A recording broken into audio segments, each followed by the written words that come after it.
In 2003, the 5 women of the Mariachi band, Las Scarlet Serenas, loaded their instruments and drove toward a wedding gig at the exclusive Vance Ranch outside Laredo. Dressed in their signature scarlet and gold suits, they were last seen turning onto the long private road leading to the venue. For 6 years, their disappearance remained a frustrating cold case, the official file thick with dead ends and the quiet assumption that they had simply abandoned their lives. Then, in 2009, a federal task force raiding the ranch for an unrelated crime uncovered a sophisticated smuggling tunnel. What agents photographed inside that tunnel would link the forgotten local disappearance to a federal crime in a way no one could have imagined. The persistent smell of synthetic oil and oxidized metal offered the only reliable constant in Alex Correa's life. It was an aroma that clung to his clothes and embedded itself beneath his fingernails, defining the narrow boundaries of his existence during the 6 long years since Sofia Vega had vanished.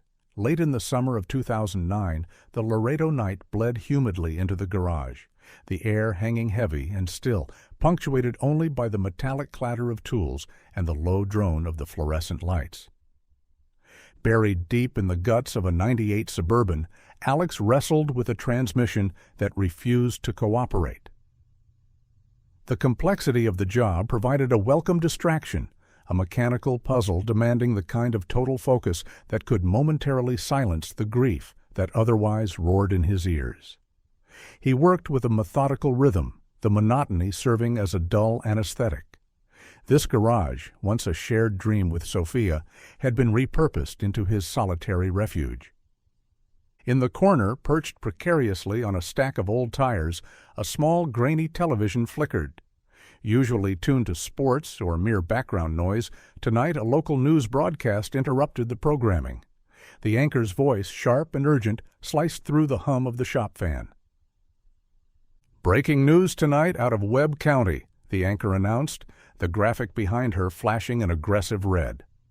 Wiping grease from his hands with a rag, Alex felt his attention momentarily snagged. A massive joint task force operation earlier today targeted the Vance Ranch, a sprawling events venue located 30 miles outside Laredo. Alex stopped moving entirely. The Vance Ranch. The name alone struck him like a physical blow, stealing the air from his lungs. It was the destination Sofia and her band, Las Scarlet Serenas, had been heading toward the night they disappeared in 2003, the very last place they were ever known to be. The report continued, detailing a raid spurred by a tip from a recently arrested human trafficker desperate to cut a deal. The feds hadn't been searching for missing musicians. Their focus was drugs, money, and human cargo. What they uncovered instead was a sophisticated smuggling tunnel burrowed deep beneath the hard Texas soil. The broadcast cut to footage taken at the scene, where agents milled about, the desert landscape rendered harsh under the floodlights. Then the anchor introduced a piece of evidence released by the task force, a standard photograph taken inside the tunnel. The image filled the small screen. It was dark and claustrophobic, the walls rough, uneven earth and rock with a thick pipe running along the ceiling. A harsh, glaring lamp deep in the passage cast long shadows, but it was the foreground that made Alex's heart seize. Piled haphazardly on top of dark storage crates were mariachi costumes. Not just any costumes, but the brilliant scarlet-red suits of Las Scarlet Serenas. The intricate gold embroidery, the wide belts, the large matching sombreros. They were identical to the ones Sofia, Isa, Elena, Val, and Camilla had worn in the photo he kept taped to his toolbox. These vibrant symbols of celebration looked grotesquely out of place in the grim subterranean darkness. The wrench slipped from Alex's grip, clattering loudly on the concrete floor, the sound echoing in the sudden silence of the garage. He stumbled toward the television, eyes fixed on the screen, scrutinizing every detail of the grainy image. Needing to see closer, he squinted, pressing his face near the glass. The costumes featured large, soft, cream-colored bows at the collar. His gaze traced the outline of one bow draped over a jacket, and there, Almost lost in the shadow, but catching the harsh light, was a faint glint of gold. A small pin shaped like a dove. His breath hitched. He knew that pin intimately. He had commissioned it himself from a jeweler in San Antonio as a gift for Sophia on their first anniversary. It was a unique, one-of-a-kind piece. The blood drained from his face as 6 years of rumors, dead ends, and agonizing silence shattered in an instant. It wasn't a desperate theory anymore. It was real. Fumbling for his phone, his hands shook violently, slick with grease. The news report had mentioned a federal task force hotline. He dialed the number, the ringing in his ears almost drowning out the tone. A crisp, bureaucratic voice answered. Task Force Information Line. "The costumes," Alex choked out, his voice rough with sudden urgency. "The red costumes in the tunnel. I know who they belong to. You have to listen to me." The drive to the federal building in downtown Laredo passed in a blur of adrenaline and fragmented memories. Without waiting for a callback, Alex had simply locked the garage and driven, the engine of his old truck roaring through the otherwise empty streets. The humid night air rushing through the open windows did nothing to cool the fire burning in his chest. He arrived at the imposing concrete structure, its lights blazing despite the late hour. The lobby felt sterile and intimidating, designed to make visitors feel small. Following a tense exchange with security, Alex was eventually directed to a small, windowless interview room to wait. An hour dragged by. As the adrenaline began to fade, it was replaced by a cold dread. He feared they didn't believe him, assuming he was just another grieving family member, one of dozens who had called over the years, chasing ghosts. Finally, the door opened, and a man in a sharp, ill-fitting suit stepped inside. He introduced himself as Agent Miller, the lead investigator on the smuggling operation. Miller looked exhausted, his eyes underlined with dark circles, and he regarded Alex with a practiced expression of polite skepticism. "Mr. Correa," Miller began, sitting down across the metal table and opening a thin file. "We understand you believe you have information regarding the costumes found at the Vance property." "I don't believe, I know," Alex interrupted, his voice tight. "They belong to my fiancée, Sofia Vega, and her band. They disappeared in 2003. Miller nodded slowly, seemingly unimpressed. "We are aware of the cold case, Mr. Correa. Many people have claimed to recognize those costumes since the photo was released. Mariachi suits are not uncommon in Laredo." "But the pin is," Alex insisted, leaning forward. He pulled the worn photo from his wallet, the one from his toolbox, and slid it across the table. The image showed the 5 women smiling brightly beneath the colorful papel picado. "Look at Sophia, the one in the center, the gold pin on her bow. It's a dove. I had it made for her." Miller glanced at the photo, then back at Alex. "Mr. Correa, the pin in the evidence photo is barely visible. It could be anything." "It's not anything," Alex shot back, his frustration mounting. "It's unique. And I can prove it." Miller sighed, rubbing the bridge of his nose. "How?" "There's an engraving," Alex said, his voice dropping to a whisper, "on the back of the pin. It's small. You'd have to look closely. It says, 'Por siempre,' forever." Miller studied him for a long moment, weighing the sincerity in his eyes against the inconvenience of checking the detail. Finally, he stood up. "Wait here." The door clicked shut, leaving Alex alone with the hum of the ventilation system and the pounding of his own heart. Agent Miller walked briskly down the hallway, annoyance warring with a flicker of professional curiosity. Protocol demanded he follow up on every lead, no matter how improbable. He descended into the basement where the evidence seized from the ranch was being processed, the air thick with the smell of damp earth and mildew. Locating the crate containing the costumes, he noted how the vibrant red fabric seemed to absorb the light in the sterile room. He carefully pulled out the jacket with the bow attached, the fabric stiff and stained. The gold dove pin was there, just as Alex had described. Miller picked up the pin, turning it over in his gloved hand and angling it toward the harsh overhead light. And there it was. Tiny, almost microscopic, but undeniably present. The engraved letters forming the words, "Por siempre."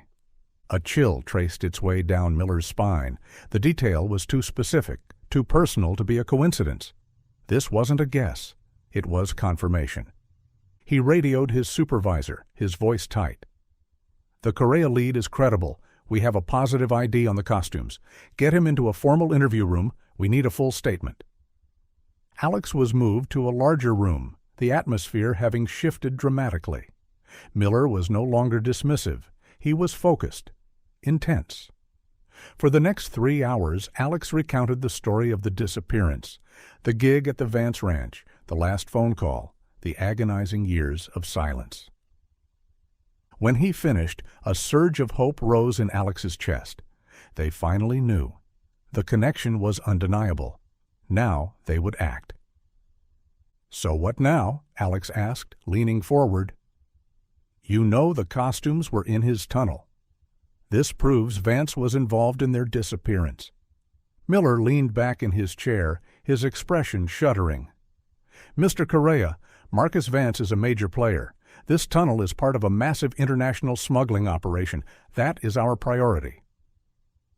"But my fiancée?" "We understand your pain," Miller interrupted, his tone reverting to the practiced sympathy of earlier. "And this is a significant break in the cold case, but we have active threats to national security to deal with. The disappearance, while tragic, is secondary to the ongoing investigation." "Secondary?" Alex stood up, his chair scraping loudly on the floor. "They were people. They were everything." "And we will investigate," Miller said calmly, standing as well. "But we have to follow the active threads first. We have your statement. We advise you to go home, Mr. Correa, and let us do our job." Alex stared at him as the hope curdled into a bitter realization. They weren't going to help. They were going to bury this under the weight of the smuggling case, just like the local police had buried it 6 years ago. He had given them the key, and they were locking the door. He turned and walked out of the federal building, the cold night air hitting him like a wall. He wouldn't be sidelined. Not again. If the feds refused to find the truth, he would have to do it himself. Back in the familiar confines of his garage, the smell of oil and metal no longer offered comfort. Now it smelled like stagnation. Alex pulled out the boxes stored in the back office, 6 years of meticulously organized obsession. Newspaper clippings, police reports, maps, timelines, and rumors were spread out across his workbench, the faces of the 5 women staring up at him from the photographs. His focus returned to the initial investigation from 2003. The Laredo PD had handled it with a baffling lack of urgency, treating it more as a runaway case than a disappearance. But Alex remembered one detective who had seemed different, one man who had asked the right questions and focused on the Vance Ranch from the beginning.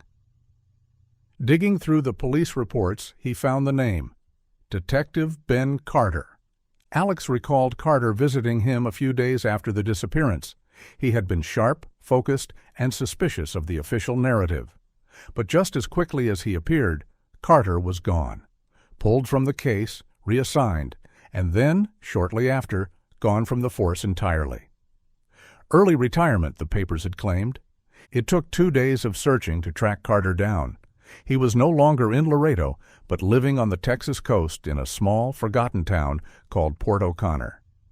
Alex drove east, the flat, dry landscape of Laredo giving way to the humid, salt-laced air of the coast. He found Ben Carter running a rundown bait and tackle shop on the edge of the harbor, the building weathered and peeling, the sign faded by the relentless sun. Inside, the shop smelled strongly of saltwater and old bait. Ben Carter stood behind the counter, looking older, heavier, and worn down by the years. The sharp focus Alex remembered had been replaced by a dull cynicism. "Mr. Carter?" Alex asked, the bell above the door jingling faintly. Carter looked up, his eyes narrowing in instant recognition. "Correa? What the hell are you doing here?" "I need your help," Alex said, stepping closer. Carter snorted, turning back to the fishing lures he was organizing. "I don't do that anymore. I sell bait." "They found something," Alex persisted, "at the Vance Ranch." Carter froze. He turned slowly, his eyes locking onto Alex's. What did they find? Alex produced a printed copy of the evidence photo, the costumes in the tunnel, and laid it on the glass counter. Carter stared at the photo, his expression unreadable, tracing the outline of the sombreros with a thick finger. So they finally got him. "They got the tunnel," Alex corrected. "They don't care about the girls. They're calling it a cold case, secondary to the smuggling." Carter nodded slowly, a bitter smile twisting his lips. "Sounds about right. Vance has friends in high places. Always did." "You knew," Alex said, his voice tight. "Back in 2003. You knew it was the ranch." "Knowing and proving are two different things," Carter replied, his voice rough. "I pushed too hard.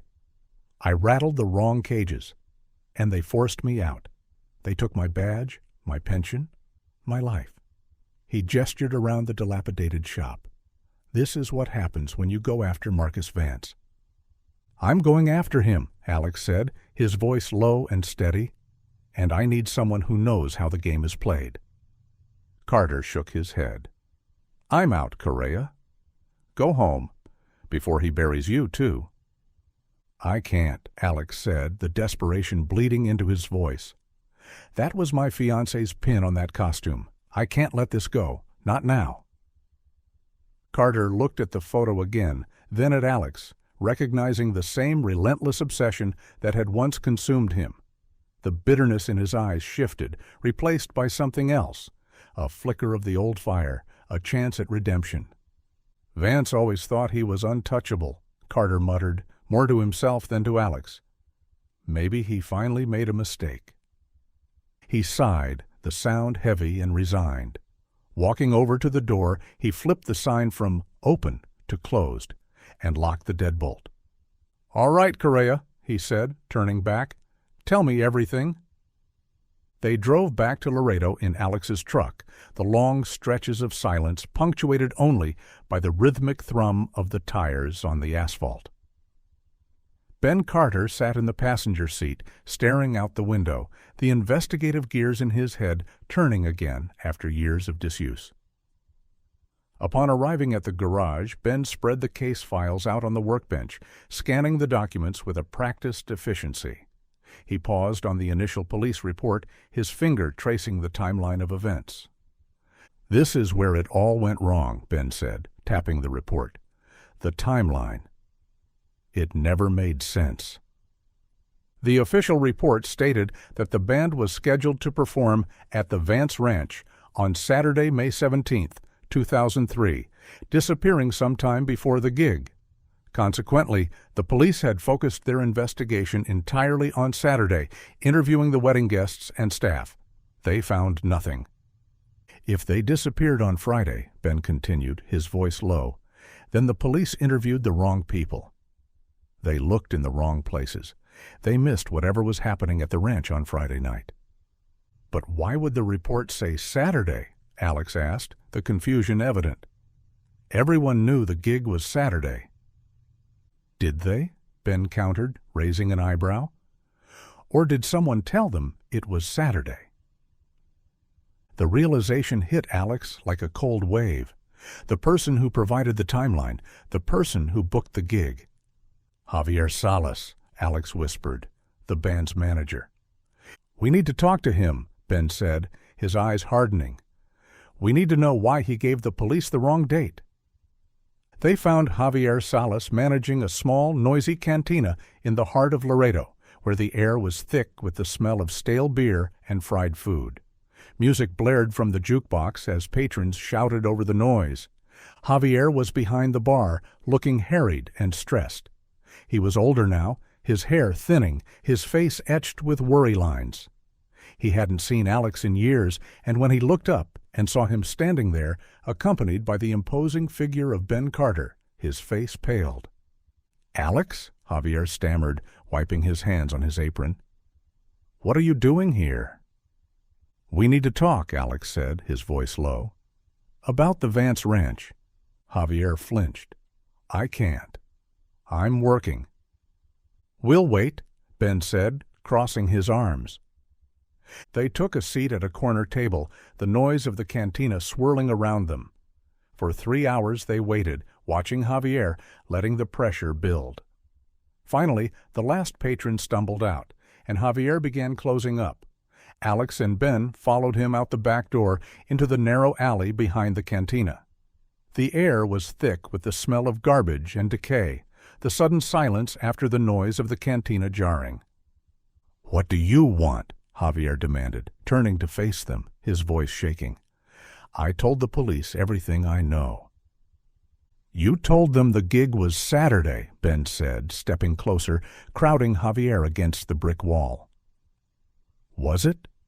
Javier's eyes darted back and forth, looking for an escape. "Yes, it was Saturday. I have the contract." "The contract can say anything," Ben countered, his voice low and menacing. "We want the truth."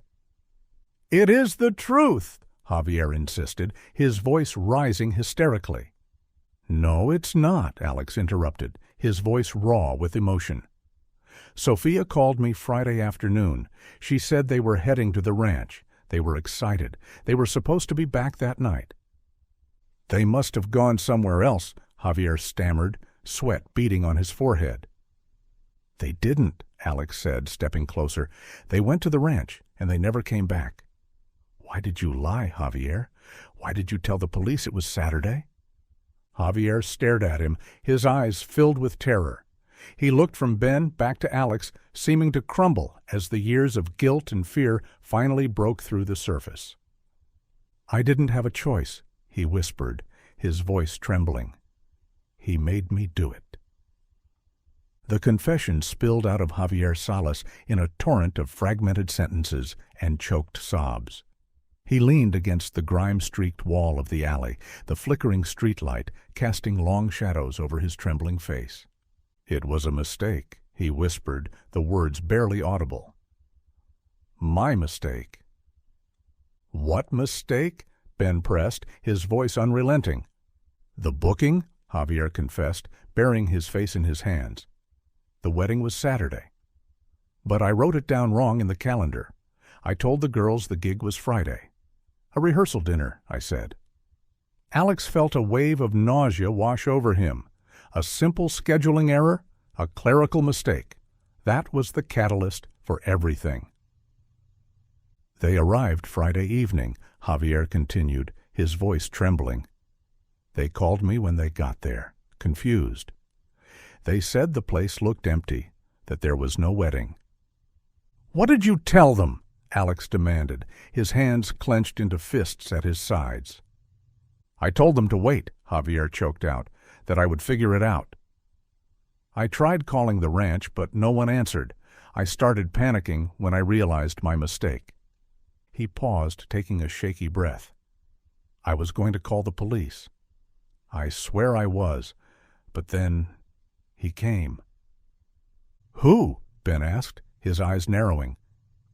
"I don't know his name," Javier said, his voice dropping to a terrified whisper. "A man, big, terrifying. They called him Gallo." The name hung in the air, heavy and ominous. "He came to my house," Javier continued, his eyes wide with the memory of that night. "Late Friday night. He knew about the band and my mistake. He told me that if I wanted to see my children again, I would tell the police the gig was Saturday, that the band never arrived." The silence in the alley was absolute. The implications of Javier's confession settled over them like a shroud. "He threatened your children?" Ben asked, his voice dangerously low. Javier nodded mutely, tears streaming down his face. "He showed me pictures of my kids at their school. He knew where we lived. What could I do? I had to protect them." Alex leaned against the opposite wall, his head spinning. The investigation hadn't just been botched. It had been intentionally sabotaged from the very beginning. By focusing on Saturday, the police had missed whatever was happening at the ranch on Friday night, allowing the real criminals to walk away without even being questioned. "This changes everything," Ben said, his voice tight with renewed focus. "They didn't just go missing. They walked into something big enough to kill for." "What could be happening at an events ranch on a Friday night?" Alex asked, his mind racing through possibilities. "Vance Ranch isn't just an events venue," Ben explained, his eyes dark. "It's a fortress. Remote, private, secure. The perfect place for a meeting, a deal, or something else entirely." The realization dawned on Alex, connecting the smuggling tunnel, the human trafficker, and the rumors about Vance's connections. "They saw something they weren't supposed to see," Alex whispered, the horror of the realization washing over him. "Or someone," Ben corrected, "and whoever it was, they couldn't afford to leave any witnesses." The scope of the conspiracy was suddenly much larger and darker than Alex had ever imagined. This wasn't a random act of violence, it was a calculated elimination. "We need to find out what was happening at that ranch on Friday night," Ben said, pulling out his notebook. "We need to know who was there. And we need to find this Gallo." The investigation had shifted from finding evidence of the disappearance to exposing a conspiracy, and in doing so, they had just made themselves a target. The revelation of the sabotaged timeline galvanized Ben Carter. Dormant for years, his old investigative instincts flared back to life. Going back to the feds was out of the question. Agent Miller had made it clear they weren't interested, and any mention of a conspiracy involving Marcus Vance would likely get them shut down. Or worse, they were operating entirely on their own. "We need information," Ben stated, pacing the confines of Alex's garage. "We need to know what Vance was into, beyond the smuggling." The tunnel explained the movement of illicit goods, but it didn't explain the necessity of silencing 5 innocent musicians. The motive was clearly witness elimination, but what exactly had they witnessed? Ben started working the phones, reaching out to his old network, confidential informants, former colleagues, contacts on the fringes of the Laredo underworld. He called on people who owed him favors, or who simply harbored a hatred for Marcus Vance. He spent days chasing down rumors, filtering out the noise, looking for a signal. He met contacts in dingy bars, truck stops, and secluded parks while Alex waited in the car, acting as a lookout, his anxiety mounting with each passing hour. The whispers started forming a pattern. Vance was known for being ruthless, connected, and untouchable. But there was something else, something more exclusive that happened behind the walls of his ranch. Ben returned to the garage late one evening, his face grim. "I think I know what they walked into." He laid out the information on the workbench. Vance hosts poker games, not just any games, exclusive, invite only, incredibly high stakes. "Poker games?" Alex asked, skepticism evident in his voice. "They killed 5 women over a poker game?" "Not the game," Ben corrected. "The players?" He explained the rumors. These games weren't for local businessmen or small-time criminals. They were attended by the elite of the underworld, cartel affiliates, major traffickers, corrupt local officials, judges. These were people who valued anonymity above all else, and whose identities, if exposed, could bring down empires. "The ranch is the perfect location," Ben continued, "remote. Secure Vance provides the venue, the security, the discretion. In return, he gets a cut of the action and the protection of the players." The theory fit the facts perfectly. The band arrived unexpectedly, interrupting the game and seeing the faces of the players. They became a liability that had to be permanently silenced. It also explained the political pressure that had shut down Ben's initial investigation. Vance wasn't just connected, he was actively protected by people in power, people who might have been sitting at that very poker table. "If we can prove the game happened," Alex said, his mind racing with the implications. "If we can identify the players." "We can break the conspiracy wide open," Ben finished. "But it won't be easy." "These are dangerous people, Alex. They won't hesitate to kill again to protect their secrets." The stakes had just been raised exponentially. They weren't just investigating a murder. They were taking on a shadow government. "We need evidence," Alex said, his voice firm. "We need to find someone who was there, someone who saw what happened." "First, we need to get a look at the ranch," Ben said, pulling out a map of Webb County. "We need to see the fortress for ourselves." The investigation was entering a new phase. They were no longer chasing ghosts. They were hunting monsters, and the monsters knew they were coming. The Vance Ranch was situated 30 miles outside Laredo, nestled in a remote valley surrounded by rugged hills and dense brush. This isolation was deliberate, providing a natural barrier against prying eyes. Alex and Ben drove out to the ranch the next day, the tension in the car palpable. They approached cautiously, utilizing a narrow county road that ran along the ridge overlooking the property. Parking the truck in a secluded spot, they hiked through the thorny brush to the observation point. Below them, the compound sprawled across the valley floor. Ben scanned the area with binoculars. The ranch centered around a large, imposing main house built in the style of a traditional hacienda. Several outbuildings, stables, and guest houses dotted the property, all enclosed by a high fence topped with razor wire.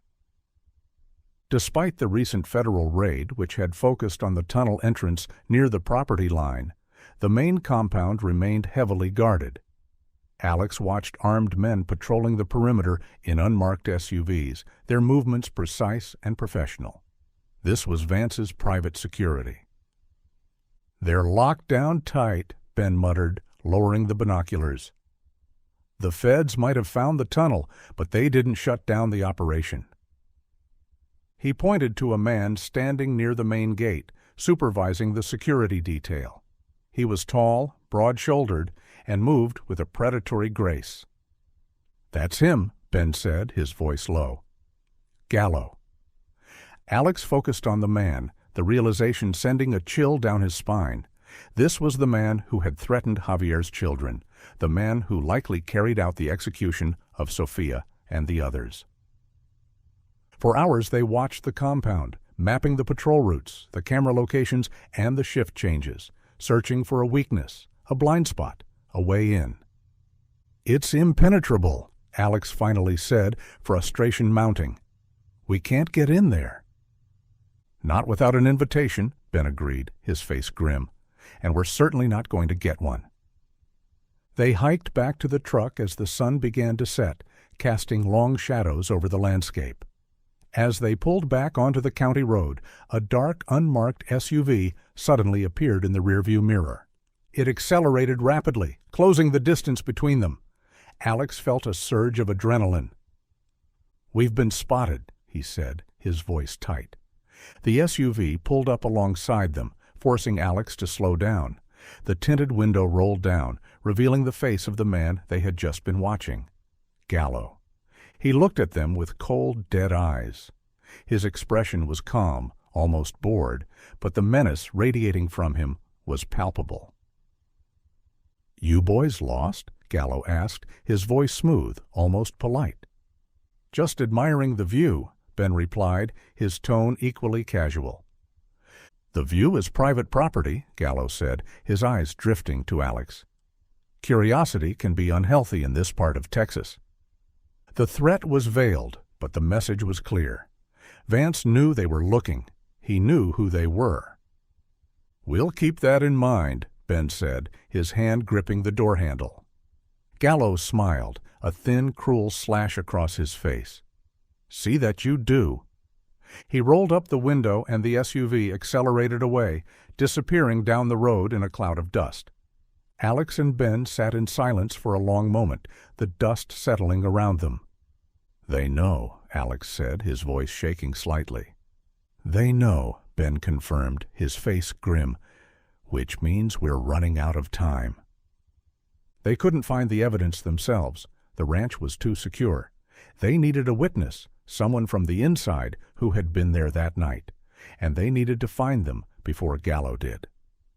The confrontation with Gallo underscored the urgency of their mission. Exposed and vulnerable, they were operating on borrowed time. Their priority shifted to finding a witness, someone who could place the band at the ranch on Friday night and confirm the existence of the poker game. Returning to the garage, the atmosphere was thick with tension. They focused their efforts on identifying anyone who might have been present at the game. The players were ruled out. They were too powerful, too invested in the conspiracy to talk. They needed someone low-level, someone vulnerable, or perhaps someone harboring resentment toward Vance. "Staff," Ben said, tapping the case files. "Caterers, security, dealers. Someone had to serve the drinks, guard the doors, run the game." They began the arduous task of tracking down companies that operated in the Laredo area in 2003, compiling lists of catering companies, private security firms, and specialized gambling services. The process was slow, painstaking, and fraught with obstacles. Many of the companies had gone out of business, while others refused to release employee records. And the ones that did talk were paralyzed by the fear of Marcus Vance. They hit dead end after dead end. The wall of silence surrounding Vance's operations seemed impenetrable. Alex focused on the catering companies, visiting kitchens, talking to chefs, and interviewing former employees. He learned about the logistics of high-end events and the specialized services required for exclusive gatherings, but no one admitted to working at the Vance Ranch on that specific weekend. Ben concentrated on the security firms. He knew that Vance used a mix of his own private security and external contractors for large events. He leaned on his old contacts, calling in favors and applying pressure. Finally, a lead emerged. A small, now-defunct security contractor that specialized in providing discreet security for private events. Ben managed to get his hands on a list of former employees. He scanned the list, his eyes narrowing as he recognized a name. "Ricardo Ochoa," Ben said, pointing to the name. "He was a valet. Worked occasional high-end events. Fired shortly after the weekend, the band disappeared." "Why was he fired?" Alex asked, leaning closer. "Insubordination," Ben said, a flicker of interest in his eyes. "And suspicion of theft." "A disgruntled employee," Alex realized. "And a potential witness," Ben added. They tracked Ricardo Ochoa to San Antonio, where he was working construction and living in a small apartment complex on the south side of the city. "We need to approach him carefully," Ben warned. "If he smells police, or if he's scared of Vance, he won't talk." "Let me talk to him," Alex suggested. "Worker to worker." They drove to San Antonio the next day, the hope rekindled, the danger mounting. They were getting closer to the truth, but the truth was guarded by monsters, and they had just poked the beast. The construction site in San Antonio was a cacophony of noise and activity. The skeletal frame of a new office building rose against the skyline, cranes moving overhead like giant metallic birds, while the air was thick with dust and the smell of diesel fumes. Alex and Ben located Ricardo Ochoa during his lunch break. He was sitting on a stack of drywall, eating a sandwich, his face coated in a fine layer of dust. He looked tired, worn down, and jumpy. They approached him cautiously, trying to appear casual. When Alex mentioned the Vance Ranch, Ricardo flinched, his eyes darting around the construction site nervously. "I don't know what you're talking about," Ricardo muttered, looking down at his sandwich. "We're not police," Ben said, his tone reassuring. "We're looking for information about a missing mariachi band." Ricardo froze. He looked up at them, his eyes wide with fear. "The girls? The singers?" "You remember them?" Alex pressed, stepping closer. Ricardo hesitated, the internal struggle evident on his face. He glanced around again, as if expecting someone to emerge from the shadows. "I worked that night," he finally admitted, his voice low. "Friday night. I was a valet." Alex felt a surge of adrenaline, a confirmed witness. "You saw them arrive?" Alex asked, trying to keep his voice steady. Ricardo nodded. "Their van."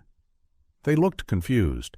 They were expecting a wedding rehearsal, but the place was locked down tight. Not a wedding. Something else. "What else?" Ben asked, his eyes narrowing. "A game," Ricardo whispered. "A big game. High rollers? Important people." "Who?" Ben pressed. "Who was there?" Ricardo shook his head vehemently. "I don't know. I was at the entrance gate. Gallo told me to stay there, not to move, not to look." Gallo? The name again, a recurring nightmare. "What happened after they entered the main house?" Alex asked, his voice tight. Ricardo hesitated, the memory clearly disturbing him. "I heard shouting from the house, and then silence." The silence stretched, heavy and ominous. "And then what?" Ben asked. "Nothing," Ricardo said, shaking his head. "I didn't see anything else. Gallo came back later, told me to leave, fired me on the spot." "Why did he fire you?" Ben asked. "He said I was unreliable," Ricardo muttered, looking away. "But I think he knew I saw something. Heard something." "Did you?" Ben pressed. Ricardo shook his head again, more forcefully this time. "No, I didn't see anything. I swear." He was lying. Alex could see it in his eyes, the fear, the paranoia. "They're dangerous people, Ricardo," Alex said, his voice low.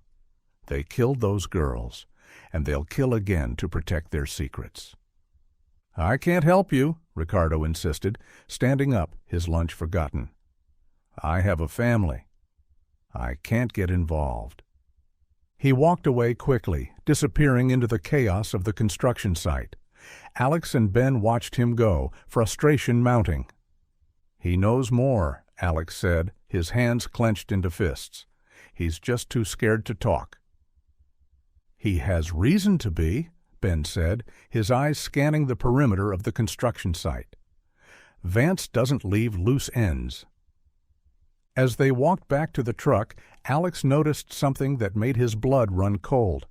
A dark, unmarked SUV parked down the street, partially obscured by a delivery truck. The same SUV they had seen at the Vance ranch. "We've been followed," Alex said. "They're watching him," Ben realized, his eyes widening. "They know we talked to him." They had just put a target on Ricardo's back and on their own. They scrambled into the truck as the realization hit them simultaneously. By contacting Ricardo, they hadn't just alerted Vance. They had confirmed his suspicion that Ricardo was a liability. "We have to move," Ben said, his voice sharp. Alex cranked the engine, the old truck roaring to life as he pulled out of the parking lot, his eyes glued to the rearview mirror. The dark SUV pulled out immediately, its engine gunning aggressively.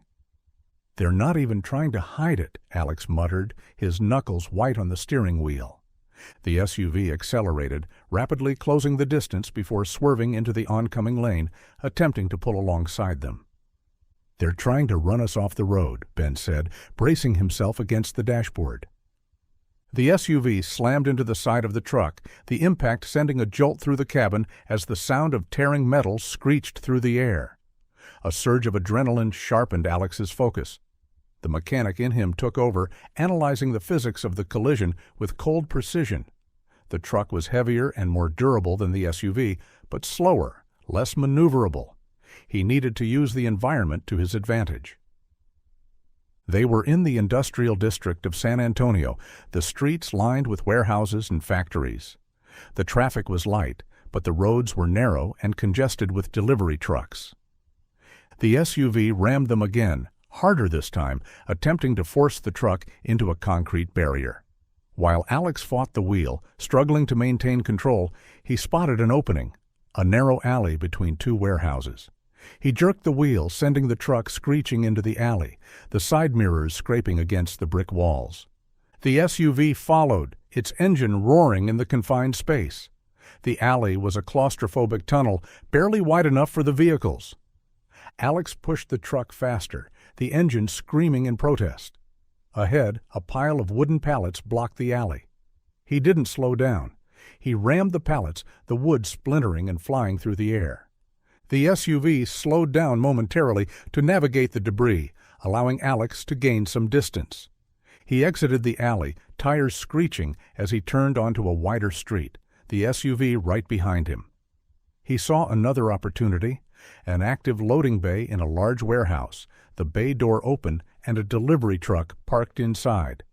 Jerking the wheel again, he sent the truck swerving into the loading bay, sliding to a stop just inches from the delivery truck. He killed the engine, the sudden silence deafening. The SUV screeched past the loading bay, the driver realizing too late where they had gone. It stopped abruptly, the reverse lights flashing. "We have to move," Ben said, already opening the door. They scrambled out of the truck, disappearing into the maze of the warehouse, the shouts of the warehouse workers echoing behind them. They didn't stop running until they were several blocks away, melting into the anonymity of the city.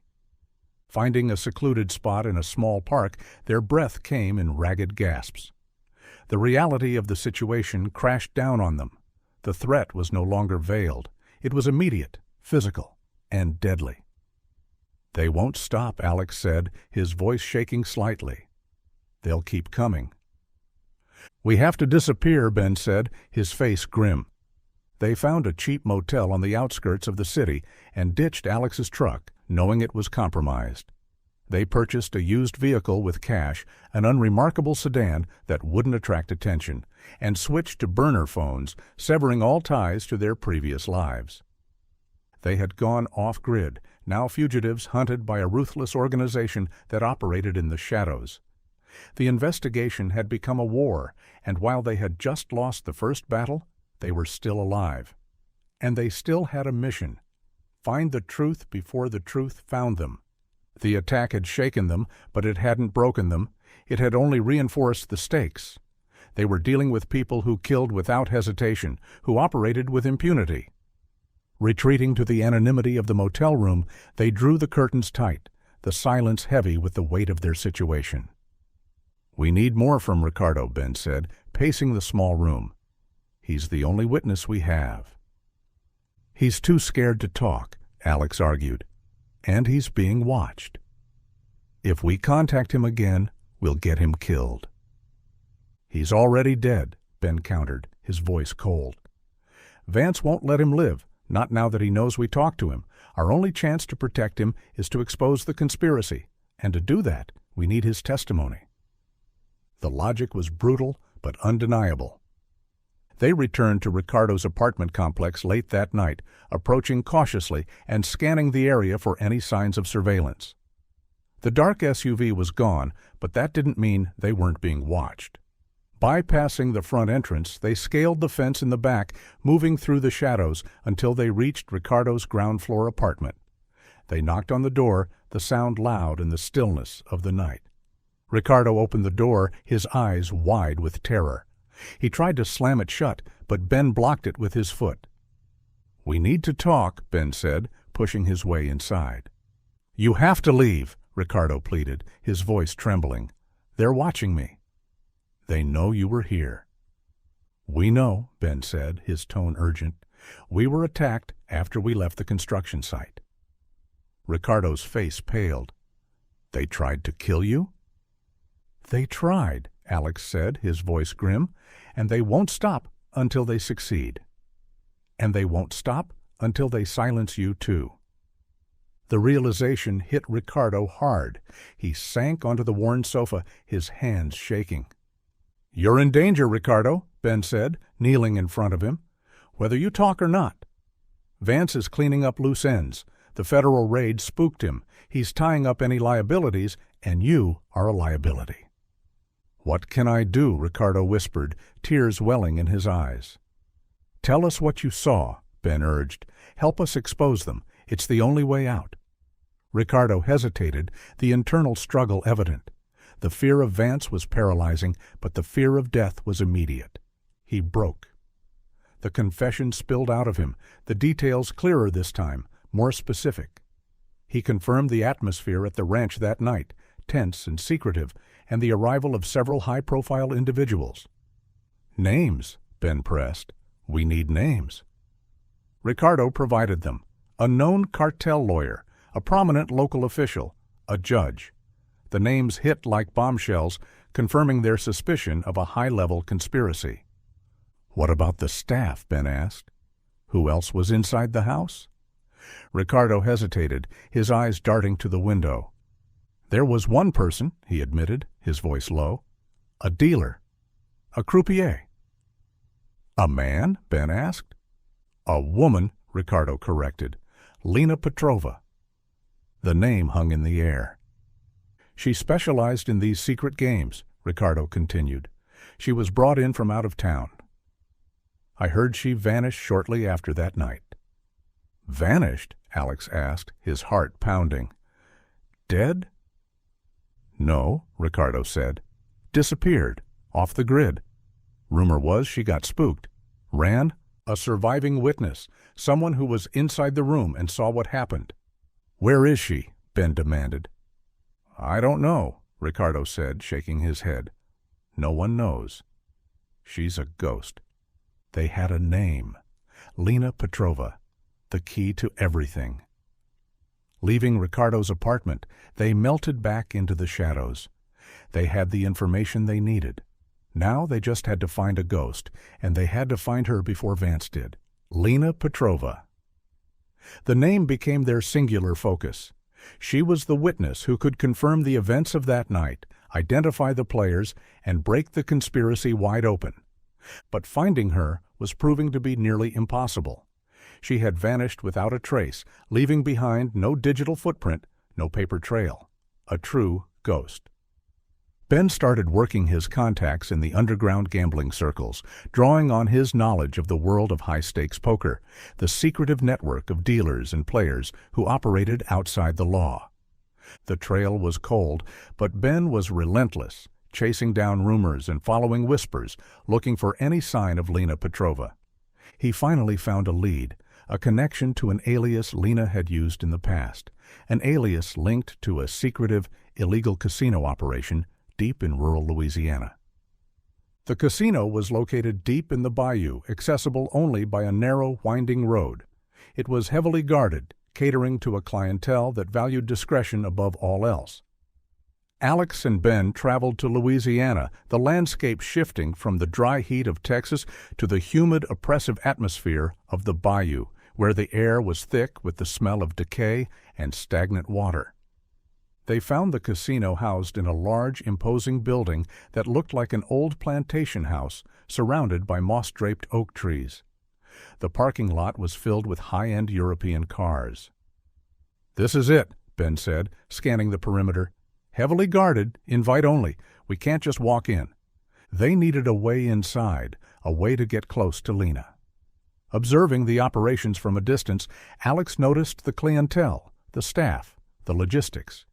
He saw an opportunity in the expensive vehicles filling the lot. "The cars," Alex said, pointing. "High-end, expensive. They need maintenance." A plan began to form.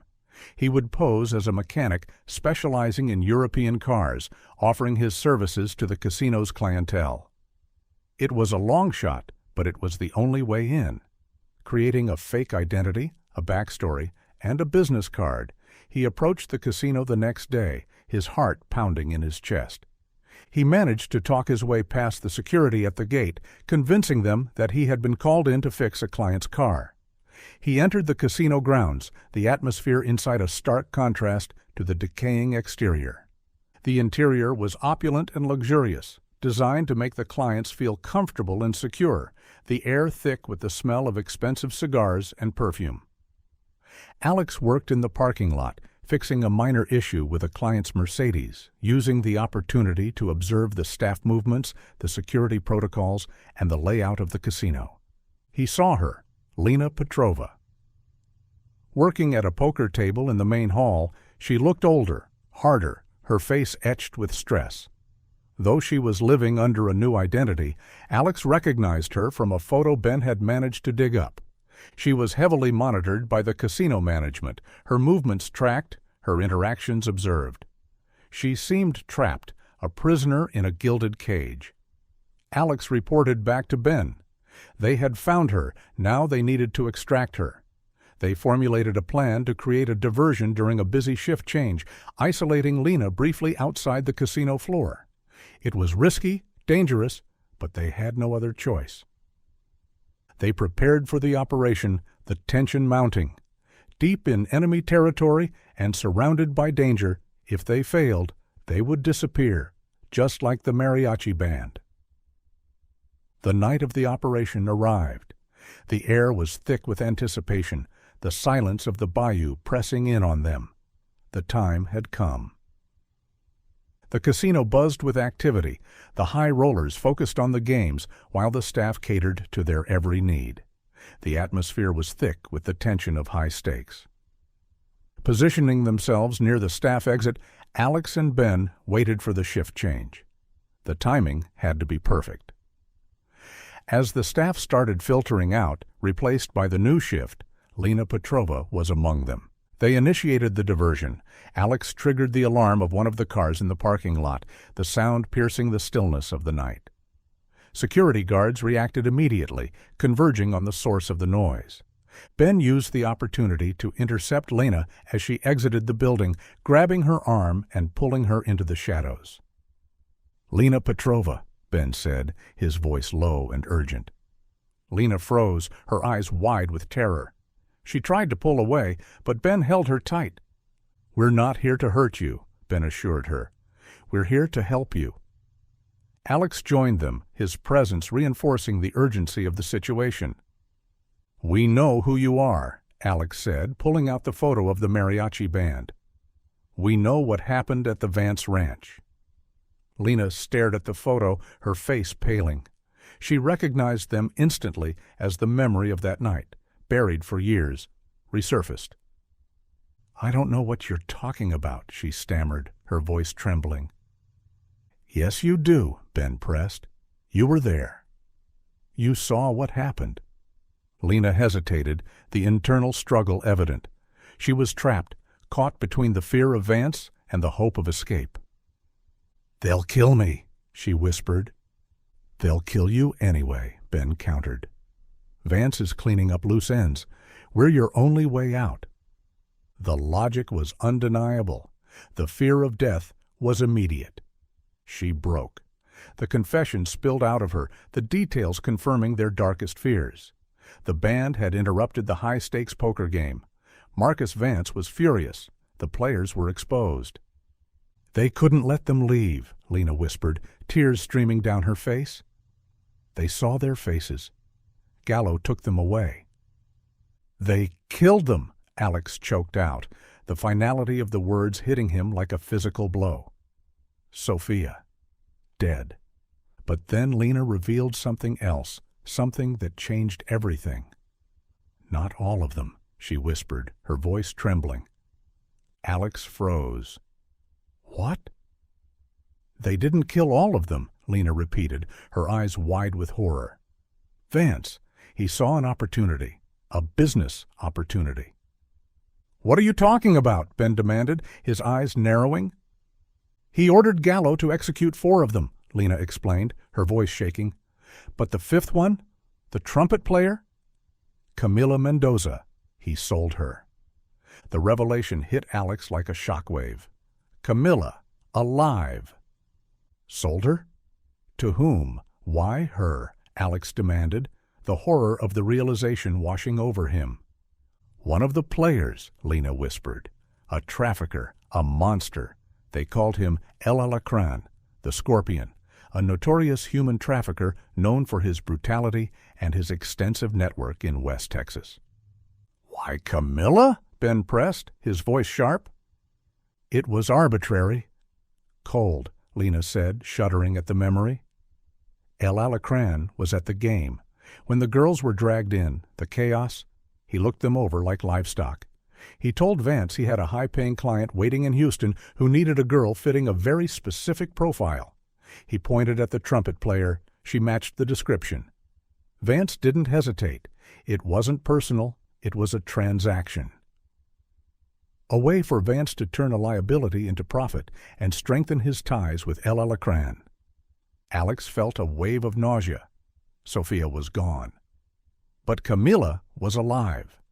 Captive for 6 years, reduced to a commodity, suffering a fate worse than death because she fit a description. The mission had changed. It was no longer just about justice. It was about rescue. A desperate, high-stakes race against time to find Camila and to bring down the monsters who had destroyed their lives. The revelation shattered Alex. The confirmation of Sophia's death, the brutal reality of her execution, was a blow that reached into the deepest recesses of his soul. The grief, suppressed for years by the relentless pursuit of the truth, finally erupted, consuming him. He retreated into himself, crushed by the weight of the loss.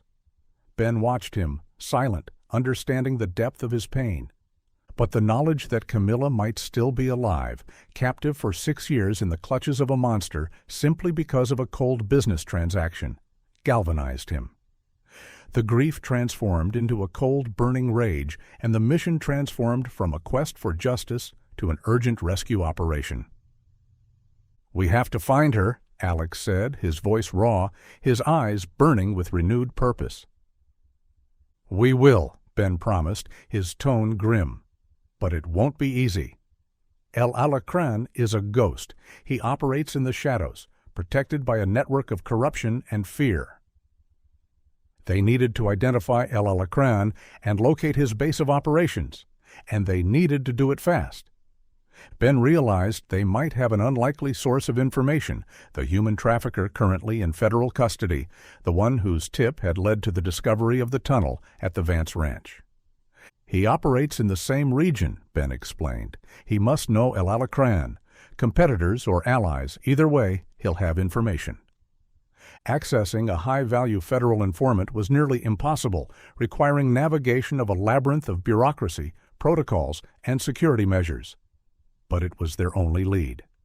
"We need leverage," Ben said, his mind already working on the strategy. "We need something to offer them, something they want more than they want to protect the informant." They had something. The names of the corrupt local official and the cartel lawyer who attended Vance's poker game. Information provided by Ricardo. Information the feds investigating Vance didn't have. "It's a risky move," Ben warned. "If the feds connect us to the information, they'll shut us down, but it's a risk we have to take." They formulated the plan.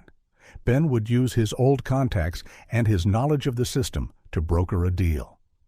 A trade, information for information. The fate of Camila hung in the balance. The clock was ticking, the monsters were closing in. The mission had become a desperate gamble, and they were all in. Ben Carter still had one ace up his sleeve, a name in his contact list he hadn't called in years, DEA agent Mark Jacobson. Jacobson owed Ben his career. Years ago, Ben had taken a bullet for him during a botched raid. The debt was deep, personal, and unspoken. Ben called the number, the burner phone feeling alien in his hand. Jacobson answered on the second ring. "Carter?" Jacobson's voice was cautious, surprised. "Is that you?" "It's me, Mark," Ben said, his voice low. "I need a favor." The silence on the other end of the line stretched. "I heard you were out." "I am," Ben said, "but I have something. Something big." He arranged a meeting at a clandestine location, far from the prying eyes of the federal bureaucracy, a secluded diner on the outskirts of Houston. Ben met Jacobson alone while Alex waited in the car, his anxiety mounting. Ben laid out the situation: the missing mariachi band, the smuggling tunnel, the poker game, the conspiracy. Jacobson listened patiently, his expression unreadable. "This is explosive, Ben," Jacobson said, his voice low, "but it's not my jurisdiction. This is FBI territory." "I know," Ben said, "but the FBI is burying it. They're focused on the smuggling operation. They don't care about the girls." "What do you want from me?" Jacobson asked. "Information," Ben said. There's a human trafficker in federal custody, the one who tipped them off about the tunnel. I need access to what he knows." Jacobson shook his head. "Impossible. He's a high-value informant, protected." "I have something to trade," Ben said, pulling out a piece of paper. "Names. A corrupt local official, a cartel lawyer, players in Vance's poker game." Jacobson looked at the names. His eyes widened. "This is solid?" "Rock solid," Ben confirmed. "Confirmed by a witness." Jacobson hesitated, the internal struggle evident as he weighed the risk of helping a disgraced ex-detective against the value of the information. "This could bring down the whole house of cards," Jacobson muttered, more to himself than to Ben. "I know," Ben said, "but I need something in return.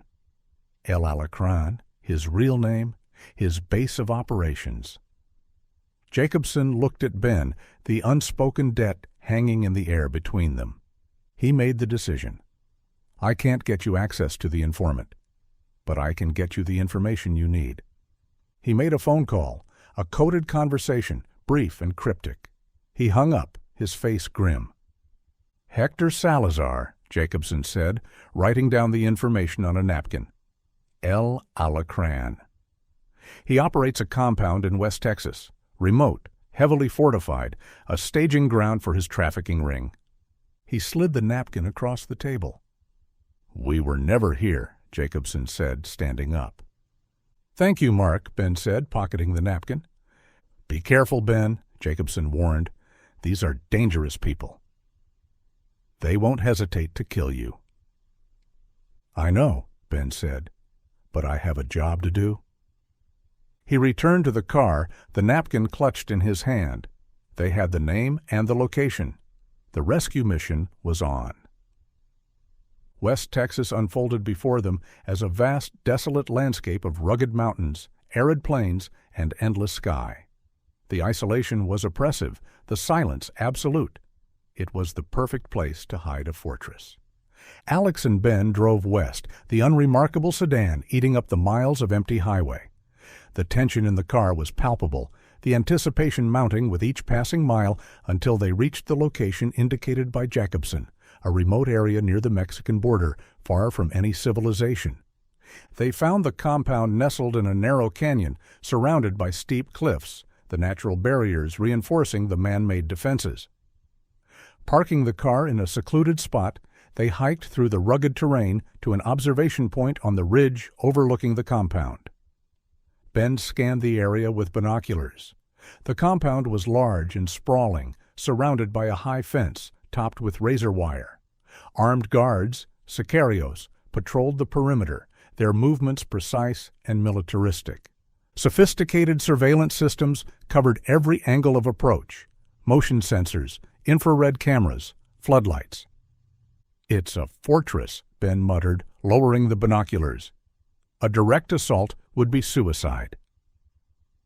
Alex studied the compound, his mechanic's mind analyzing the infrastructure, the logistics, the weaknesses. He observed the generators located near the main building, providing power to the entire compound. He noted the motor pool filled with trucks and SUVs, the means of transportation and escape. He watched the supply routes, the delivery schedules, the routines. "We can't fight our way in," Alex said, his voice low. "But we can blind them." He formulated a plan involving diversion and sabotage to cripple their ability to respond, creating a window of opportunity for extraction. "The generators," Alex said, pointing to the location, "if we can take them out, we cut the power. The cameras, the communications, the lights, they'll be operating in the dark." "And the motor pool," Ben added, understanding the strategy. "If we disable the vehicles, they can't pursue us." The plan was risky and dangerous, requiring precision and speed. They would have to infiltrate the compound, evade the guards, and carry out the sabotage undetected. They spent the next 24 hours preparing for the operation, gathering the necessary tools and supplies: wire cutters, wrenches, explosives. They studied the patrol routes, the shift changes, the blind spots in the surveillance system. They rehearsed the plan, visualizing every move, anticipating every contingency. The night of the operation arrived, a moonless night, the darkness absolute. The silence of the desert was eerie, unsettling. They approached the compound, moving through the shadows, the adrenaline surging through their veins. The time had come. The rescue mission was underway. Under the cloak of the moonless West Texas night, the compound was a fortress of shadows and silence. Alex moved with a newfound stealth, his senses heightened, the adrenaline providing a sharp, cold focus. They had identified a blind spot in the perimeter fence, a narrow gap in the razor wire concealed by dense brush. Alex breached the fence first, his movements swift and silent. He waited on the other side, his heart pounding a heavy rhythm against his ribs as he listened for any sign of detection. Only the desert wind answered. Ben followed moments later, his movements slower, more deliberate. They were inside the fortress. Moving through the compound, they stayed low, using the shadows as cover. The guards patrolled the perimeter, their silhouettes stark against the faint starlight, while the floodlights cast long, eerie shadows, creating a maze of light and darkness. Alex led the way, navigating the compound with an intuitive sense of direction until they reached the generator shed, a small, unassuming building near the main structure. The shed was locked, but Alex made quick work of the padlock with a bolt cutter. Slipping inside, they found the air thick with the smell of diesel fuel. The generators hummed loudly, the mechanical heartbeat of the compound. Alex approached the main control panel, his eyes already analyzing the complex wiring system. The sabotage began immediately. He rewired the system, creating a delayed overload that would trigger a catastrophic failure, cutting all power and communications. He worked with precision and speed, his hands moving quickly and efficiently. He set the timer. 5 minutes. Slipping out of the shed, they melted back into the shadows, moving toward the motor pool located on the opposite side of the compound. The motor pool was brightly lit, the vehicles parked in neat rows. 2 guards were stationed nearby, smoking cigarettes, their voices low murmurs in the night. Ben created a diversion, throwing a rock into the darkness, the sound echoing loudly in the stillness. The guards reacted immediately, moving toward the source of the noise, their weapons drawn. Alex used the opportunity to sprint toward the vehicles. He moved quickly, efficiently, disabling the engines, cutting fuel lines, destroying components. He worked with a ruthless efficiency, driven by the urgency of the mission. He finished the sabotage, the smell of gasoline filling the air. He retreated into the shadows, his breath coming in ragged gasps. Just as he reached cover, a guard spotted movement near the motor pool. He shouted a warning, his voice sharp, urgent. The alarm was raised. Shouts echoed across the compound, the silence shattered. Seconds later, the generators blew. A loud explosion rocked the compound, the sound echoing through the canyon. The lights flickered and died, plunging the entire compound into absolute darkness and chaos. The sabotage was complete. The window of opportunity was open. The extraction was on. The explosion plunged the compound into chaos. The darkness was absolute, the silence shattered by the shouts of the guards, the confusion, the panic. Alex used the darkness as a shield, sprinting toward the main housing structure where Camilla was likely being held. The layout of the building, visualized during the reconnaissance, was etched in his memory. The guards were mobilizing, but disorganized, blinded by the blackout. They fired wildly into the darkness, the muzzle flashes illuminating the chaos in brief, violent bursts. Alex reached the main building and kicked open the door, the sound lost in the cacophony of the alarm. He moved through the hallways, the darkness oppressive, the air thick with the smell of dust and fear. He frantically searched rooms, kicking open doors, looking for any sign of Camilla. He found a heavily bolted door at the end of the hallway. He smashed the lock with the butt of his rifle, the metal shearing under the force of the blow. He entered the room. It was small, squalid, the air thick with the stench of decay and despair. In the corner of the room, huddled in the darkness, was a figure, small, frail, trembling. "Camilla?" Alex whispered, his voice choked with emotion. The figure looked up, her eyes wide with terror. It was her, Camilla. Traumatized, malnourished, barely recognizable, but alive. "Alex?" she whispered, her voice raspy, unused. "It's me," Alex said, rushing to her side. "I'm here to take you home." He pulled her up, her weight light in his arms. She clung to him, trembling, overwhelmed by the sudden turn of events. They exited the room, moving back into the hallway. The chaos outside was escalating, the sound of gunfire echoing through the building. As they reached the main entrance, they were confronted by a figure emerging from the shadows. Tall, imposing, radiating menace. Hector Salazar, El Alacrán. Alerted by the commotion, he had been drawn to the source of the disturbance. He was armed, ruthless, and cornered. "You made a mistake coming here," Salazar hissed, his voice cold, deadly. He raised his weapon, aiming at Alex. A brief, brutal, close-quarters struggle ensued. Alex pushed Camilla behind him, shielding her from the danger. Salazar fired, the bullet tearing through the drywall next to Alex's head. Alex charged, tackling Salazar, the impact sending them both crashing to the floor. They wrestled in the darkness, the struggle desperate, primal. Salazar was stronger, faster, trained to kill. Alex fought with the strength of desperation, fueled by the rage and the grief of 6 years. Salazar gained the upper hand, pinning Alex to the floor, his hands tightening around his throat. Alex gasped for air, his vision blurring. Suddenly, a shot rang out. Salazar grunted, his grip loosening. Ben stood at the entrance, his weapon drawn, smoke curling from the barrel. He had entered the compound during the chaos, providing the critical distraction.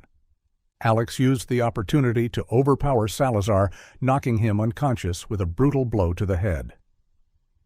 "We have to move," Ben shouted, his voice urgent. They fled the building, disappearing into the chaos of the compound. They headed toward the extraction point, the sound of gunfire echoing behind them. The rescue was complete. The escape was on. They burst out of the main building into the pandemonium of the compound. The air was thick with smoke and the smell of cordite. The guards, recovering from the initial shock of the blackout, were reorganizing, their movements becoming more coordinated, more purposeful. They were immediately pursued. Gunfire erupted around them, bullets kicking up dust at their feet. Reaching the breach in the fence, the adrenaline surged through their veins. They scrambled through the narrow opening, the razor wire tearing at their clothes. Sprinting through the rugged terrain, the darkness was both a shield and a hindrance. The sound of the pursuers was close behind them, their shouts echoing through the canyon. They reached the hidden vehicle, the unremarkable sedan, a beacon of hope in the darkness. They scrambled inside, Alex taking the wheel, Ben providing cover. Alex cranked the engine, the sedan roaring to life. He slammed the accelerator, the tires spinning on the loose gravel. A desperate chase ensued across the rugged desert landscape. The compound's remaining vehicles, the ones Alex hadn't managed to disable, mobilized, their headlights cutting through the darkness.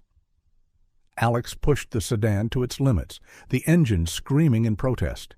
He used the difficult terrain to his advantage, navigating the narrow canyons, the dry riverbeds, the steep inclines. He drove without headlights, relying on instinct and memory, the faint starlight illuminating the landscape.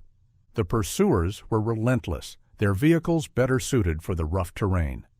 They closed the distance, their headlights blinding Alex in the rearview mirror. Gunfire erupted again, the bullets shattering the back window, the glass raining down on them. Alex fought the wheel, struggling to maintain control. He saw an opportunity, a narrow gap in the canyon wall, a treacherous path leading to a higher elevation. He jerked the wheel, sending the sedan screeching onto the path, the metal scraping against the rock walls. The pursuers hesitated, the path too narrow, too dangerous for their larger vehicles. Alex used the opportunity to gain distance, the sedan climbing higher, the canyon dropping away below them. He eventually outmaneuvered the pursuers, the headlights disappearing in the distance. He disappeared into the vastness of the West Texas desert, the silence of the night enveloping them. They drove for hours, the adrenaline slowly fading, the exhaustion setting in. They reached a safe location, a secluded motel on the outskirts of a small town. Alex looked at Camilla, huddled in the back seat, her eyes closed, her breathing shallow. She was safe. She was free. He tried to comfort her, his voice gentle, reassuring. She remained in deep shock, the trauma of 6 years of captivity etched on her face. As the adrenaline faded, the reality of the rescue and the finality of Sophia's death crashed down on him. The grief, suppressed by the urgency of the mission, finally erupted. He leaned against the steering wheel, the tears streaming down his face, the silence of the desert echoing the emptiness in his soul. The aftermath of the rescue was a whirlwind of activity.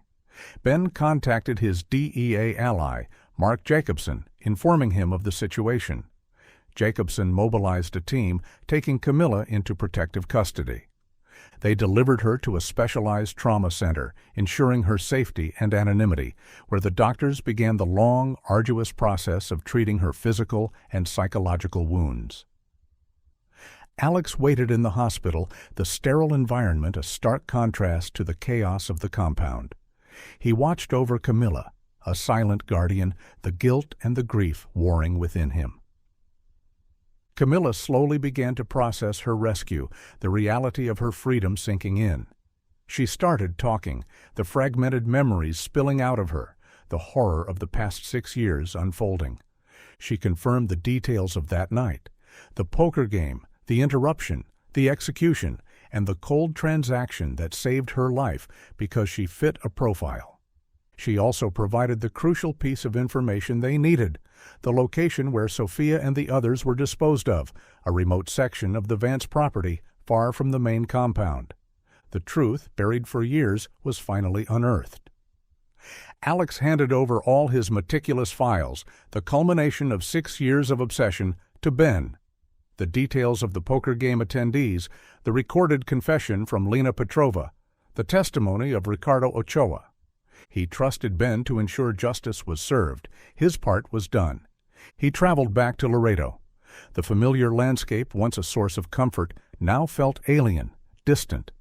He visited the plaza where the band had taken their last happy photo 6 years ago.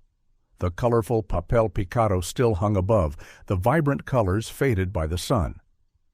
He took out the gold dove pin which he had retrieved from federal evidence, the engraving "Por Siempre" still visible. He looked at the pin, the symbol of a stolen future, a promise broken. He left the pin on the bench where Sophia had sat, a tribute to her memory, a silent farewell. He finally let go, the grief, the rage, the obsession. He released it into the warm Texas air, the burden lifting from his shoulders. The journey was over. The healing could begin. Utilizing the intelligence gathered by Alex, Camilla's testimony, and the fallout from the raid on the compound, Ben coordinated with the DEA and the FBI. The case, once cold and forgotten, exploded into a massive investigation. Hector Salazar, El Alacran, wounded but alive, was arrested at the compound. His trafficking ring, a network of horror and despair, was dismantled. The victims, trapped in the darkness, were finally freed. The evidence of the poker game and the murders led to the arrest of Marcus Vance and Gallo. The fortress, once impenetrable, crumbled under the weight of the truth. The remains of Sophia, Isabella, Elena, and Valentina were recovered based on Camilla's information. The families, trapped in limbo for 6 years, finally had closure. The corrupt local official and the cartel lawyer identified by Ricardo were indicted, causing a major scandal. The corruption, the conspiracy, the abuse of power was exposed. Javier Salas and Lena Petrova, protected by the federal authorities, provided testimony against Vance and Gallo. Their confessions, driven by guilt and fear, sealed the fate of the monsters. The full story of the band's disappearance, the accidental interruption of the poker game, the murders, the trafficking, and the 6-year cover-up was finally exposed. The truth, buried deep beneath the Texas soil, finally saw the light of day. Ben Carter closed the case, the final report a testament to the relentless pursuit of justice. His redemption was achieved, his honor restored. Alex Correa started a new life. He sold the garage, leaving Laredo behind, the memories too painful, the ghosts too present. He moved away, seeking a fresh start, a new beginning. He was forever marked by the loss, the scars deep, the pain enduring. But he found peace in the justice secured for Sophia and the life reclaimed for Camilla. He found purpose in the darkness, hope in the despair. The scarlet echo of the past faded, replaced by the quiet promise of the future.